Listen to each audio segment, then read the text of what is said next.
friends, welcome back to my new channel. If you're new here, my name is Steph. I am a wife, a Christian, a mother of two lovely little girls, and I have recently started this YouTube channel for the purpose of encouraging women in the vocation of homemaking. And I have also recently moved from Northern Ireland across the pond to the beautiful state of Pennsylvania here in America. Thank you so much if you have recently liked or commented or subscribed to this channel. It really means so much to me. It's been such an encouragement, and it is my prayer that I will also be an encouragement to you. Hopefully this is the case today, and if it is, please go ahead and hit like and subscribe so you don't miss any future content, and also just to push this content out to people who hopefully would like to see something like this for the purpose of encouraging them in their own homemaking journeys. And this actually brings me on to today's topic, which is homemaking whenever it is hard. And the thing about homemaking is it can feel really quite isolating sometimes. It can feel like it's just you, that maybe other people around you don't quite get it, that the world, it might feel actually like the world's against you, and I would argue it is. Our culture does not want women in their homes caring for their husbands and their kids. Definitely the enemy does not want that, which actually brings this Bible verse to mind, so I'll go ahead and share it because it's a good one. 1 Peter, it's from 1 Peter chapter 4, verses 12 to 13, and it says, "Beloved, do not think it strange concerning the fiery trial which is to try you, as though some strange thing happened to you, but rejoice to the extent that you partake of Christ's sufferings, that when his glory is revealed, you may also be glad with exceeding joy." And I just think this is such a helpful verse because I think sometimes we're like, oh my goodness, why does it feel like, things are happening, things that aren't good? Like maybe you're feeling sick, like sickness has hit you in your household, and it's just so much harder when that's the case to do anything. Or maybe, I don't know, your husband or someone has lost their job, they've been made redundant, or you're struggling to make ends meet, or whatever the case might be. There's just so many things. Like it could even be a relational difficulty, whether you've been having disagreements with your spouse, or you're going through behavioural issues, with just discipling and correcting children, and also even with people outside your household. There can always be difficulties there.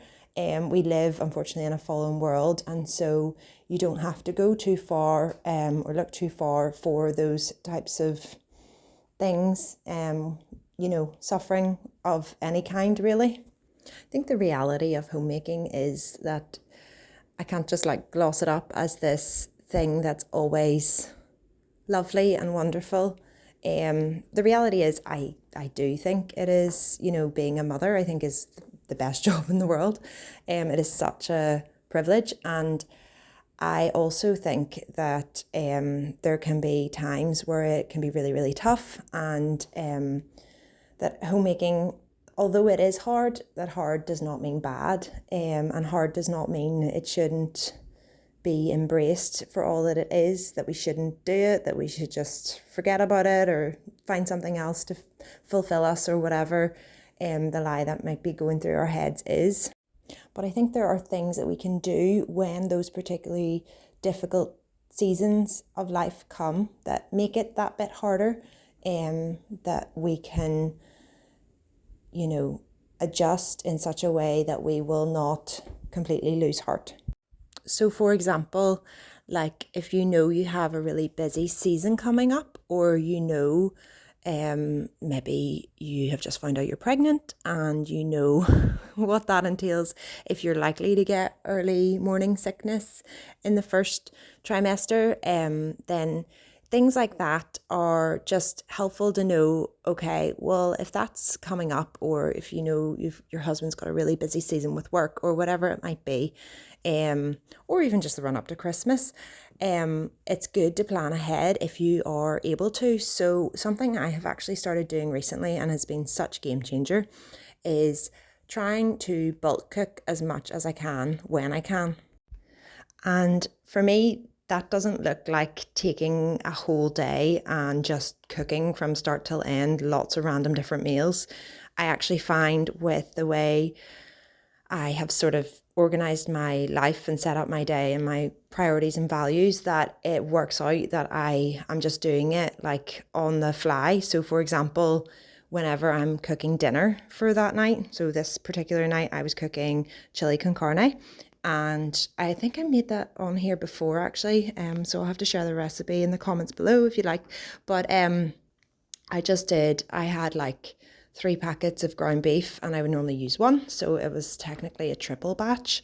But I actually got like 3 meals, I think, worth out of it. So the night we were having it, then another 2 for the freezer, and then also like 3 lunches for my husband to take to his work. So it actually went so far. And the thing about cooking on the fly, so if you're already gonna, like, you already got the meat, you've already got the vegetables, you've already got the sauce, you've already got the tin can openers, like everything that you would need to make one dish. Why not just open another can or open another packet and, get another pot out, because you're going to be doing that washing up anyways, and you're spending that time in the kitchen. So it does honestly like make for like something that you're just so glad that you took the time to do, that just extra step or that extra little thing in the future whenever you're looking for it, like whenever you're sick or and you then have dinner sorted and it feels like it's a cheat, but also it's not, because you did make it from scratch.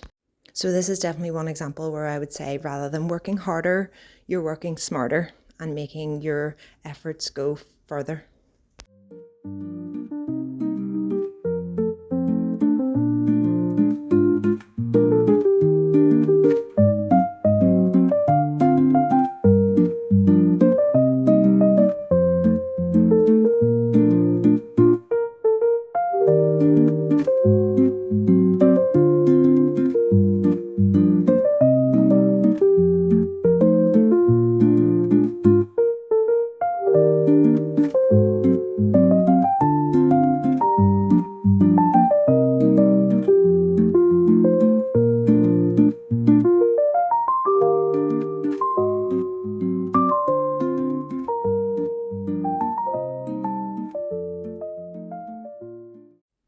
Another thing that I think is so helpful is drowning out noises, drowning out things that are not going to encourage you, that are not going to build you up, things that are just not helpful. And I think a big one is our phones, and particularly social media, that like Instagram culture of just people's highlight reels and comparing what is going on in your reality to what is going on in someone's highlight reel.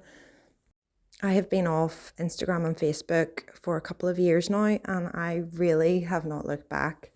It has been just crazy how much space it has, like mental space, it has cleared up in my mind, how less overstimulated I am, and how much more room I have just to be creative and freedom just to think about things rather than being constantly bombarded by other people's stuff and noise that I just don't need in my mind.